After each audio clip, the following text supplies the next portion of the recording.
Steven Stumpf at Frontstretch. I am here with BJ McLeod. June 20th, the grand opening of the Pigeon Forge Racing Coaster, the first of it Alpine coaster racing coaster of its kind in the world.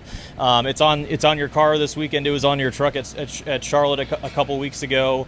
How great has it been to build this? How did the opportunity come about?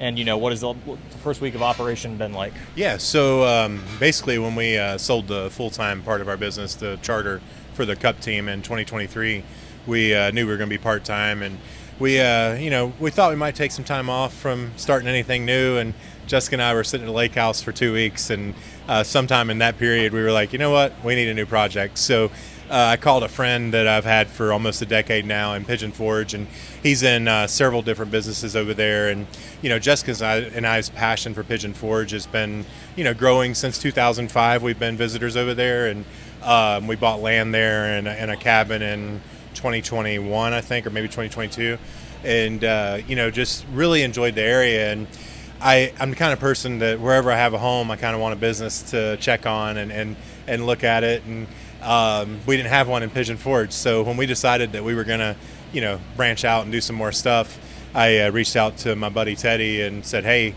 just so you know, Jessica and I are interested in getting in business in Pigeon Forge. And I said, I don't want to do real estate. I don't want to do this or that. That's not what I said. I'm not saying I won't do that stuff, but I said I want it to be something in the amusement industry, something that, brings people in and people are smiling when they leave and have a lifetime memory. So, it could have been a go-kart track, could have been mini golf, could have been any of this stuff that goes on over there. There's a lot of attractions, but, I knew he had built coasters before. And I told him, I was like, just so you know, if it's a coaster, I'll be happy. And we actually ended up traveling there, and he called me, just coincidence. We were there at the same time, sometime in December, and he called me and he's like, hey, are you in town? And I was like, yeah, we happen to be in town. He's like, I'm gonna come over. And I said, all right. So he sat down in our living room, no joke, with some napkins, with one or two with like the drawing of the coaster, one with what he thought the budget would be close to. And Jessica and I looked at it for maybe 30 minutes and we said, all right, we're in.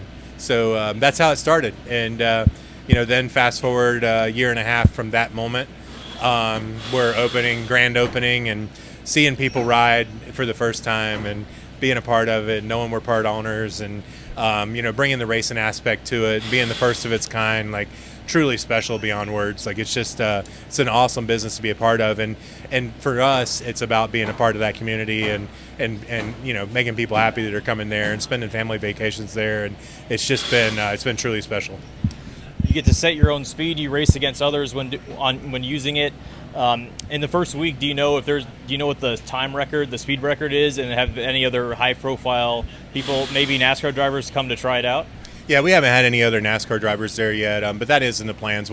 I have plans to get some NHRA drivers there and some NASCAR drivers there, and I'm sure we'll end up, tapping in an IndyCar and all that stuff, because that's what mine and Jessica's side is. Like, we're friends with these people and been in these industries for 2 decades, so we're gonna make sure we get them there to have some fun. But none of those guys yet, but it's it's time-wise, it actually gets really close. We have a very nice timing scoring system. We had some issues first couple of days. We got to sort it out now, and it's really cool to get off. And you're racing for tenths. I mean, you'd think it'd be seconds, but it comes down to tenths for the win, depending on who you're racing and what their comfort level is with going fast around very sharp corners, suspended over 80 feet in the air at some points. So it gets wild, but it is a safe ride. It is. No matter, not pull the brake. All Alpine coasters have a limit that they're allowed to reach speed-wise. Ours, I believe, is 33.4, somewhere in that area. So it's not an unsafe ride. It's just it can definitely be on the scary side. Has the promotion worked out so far? And is the Pigeon Forge Racing Coaster, is it going to be a sponsor for any of your races in the rest of the season?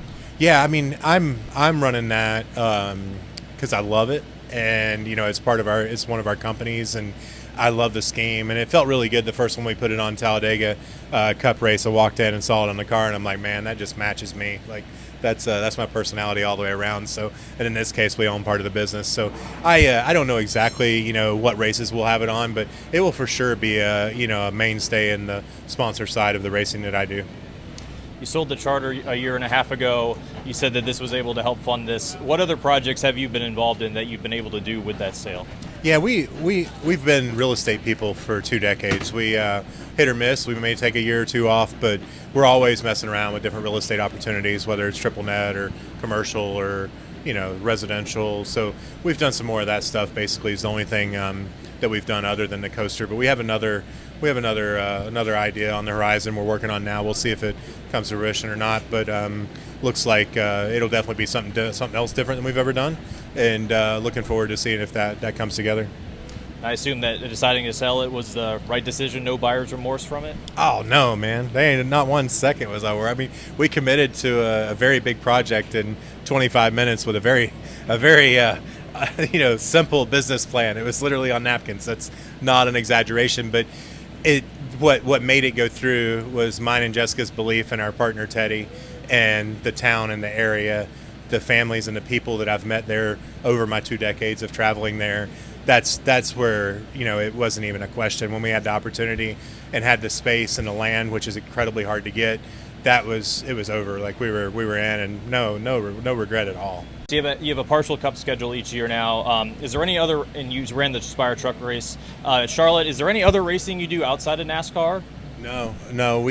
I'm still focused on proving that I can do what I know I can do at the NASCAR level, and I have a lot of people that believe in me more than I have proven and support me. The fans that I had that reached out for the opportunity with the Spire Truck at Charlotte, that gave me support going into the weekend, and all were so happy for me. Like it, I actually wanted to do better. In my mind, I definitely didn't perform like I should have, and a lot of things that played up to that, and I didn't get to do exactly what I felt like I'm capable of doing. But I'm going to work on figuring out, putting in the effort to making sure, as I keep making these attempts at trying to be in a competitive ride, that I'm prepared and more ready, because on my side, I just didn't perform to my 100%. And I just really appreciate the support of everybody that I had. It was really cool to see how many people were excited after a decade and a half of racing in NASCAR and not ever being in what's known as a winning ride.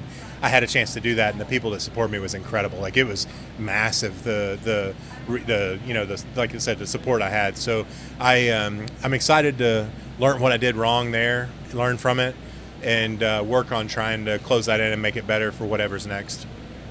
The 78 team has also expanded this year in terms of the number of races. Katherine Legge is running 6th this year. What have you seen? How did the deal to come together, and what have you seen out of her so far in her first couple races? Yeah, well, for us, it's Jessica and I want to be the stepping stone with our Cup team to a winning Cup team, right? Like it's and in the Cup Series now, there's a lot of winning Cup teams, right? Like, I mean, it's extremely competitive, way more than even 6 or 7 years ago. So we feel like we are a good organization with the infrastructure already in place, built and paid for, to be able to get an Xfinity or a Truck Series champion or somebody that's racing for a championship in those series that needs to get Cup experience, because Trucks and Xfinity drive nothing like Cup. Truck's a little bit closer than Xfinity, but it just is nothing like driving a Cup car, and we know that. I know that from driving them.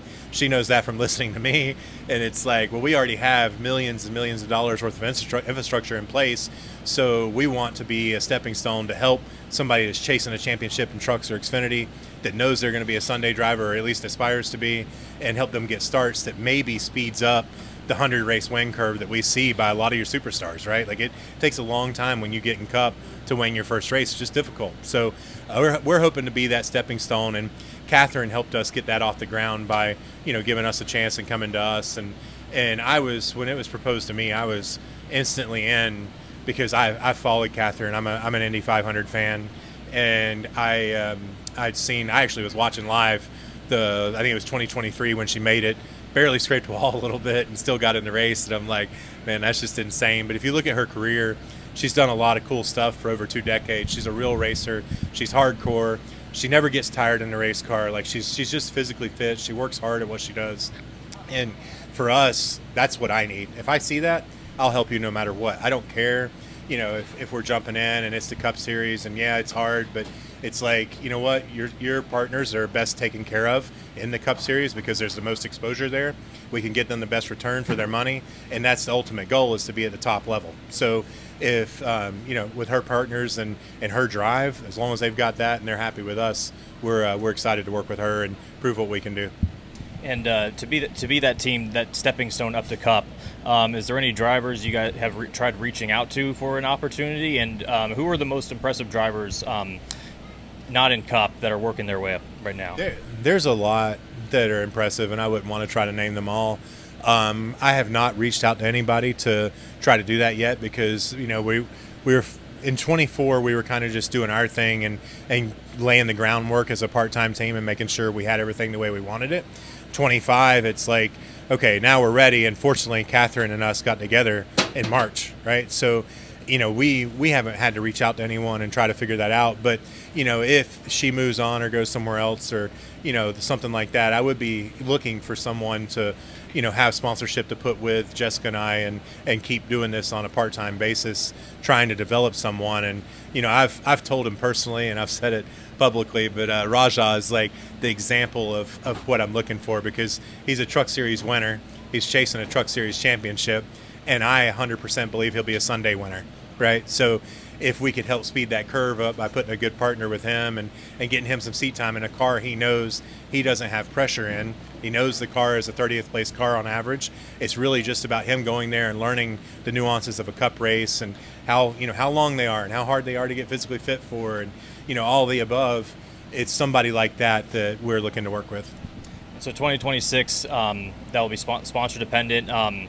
Would you guys potentially run the full season if the sponsorship and drivers are to be found? Yeah, no, I don't want to do that. I'm not saying that we wouldn't ever be back full time in Cup, but I don't want to dilute what we do. Right now, when we go to the racetrack, we have solid cars. We have a very limited payroll. We don't have failures, and all people have failures. All teams have failures, but right now we're able to keep it. We're zero failures since we started doing the part-time thing, and sooner or later that will bite us. But it's the point of, with our infrastructure, I want to make sure whatever I offer, you're getting the best that Live Fast Motorsports with our connections can bring to the racetrack. And we are not capable of doing that full-time this year or next or the year after unless something big was to happen, right? And it's like, that's why I say no way 26. I don't care what fell in my lap right now. 27, who knows? The right thing falls in my lap, we might do it. But, my aspiration is to have Live Fast Motorsports at the track 10 to 15 times a year, that it stays on the lead lap and is in position to jump to 20th or finish 25th or, something of that sort. And once you get that good, top 20s are right around the corner, right? Because it's the Cup Series. You look at qualifying, look at race pace, and you're usually looking at 3/4 of a second from first to last on a large track. On a small track, less than half a second. And to reach that point, what results are you hoping to get today and for the rest of your starts this season? Yeah, I think what I do really has nothing to do with it. It's more, my guys have proven that they build solid race cars. Even if we have a failure, like I said, it happens to everybody. It's just they have proven that they can do this. Like the little team that we have, they've done that. They've proven that to me. And I'm here because I love racing. I love the competition of the Cup Series, and I love the next gen car, and I love the challenges that it brings.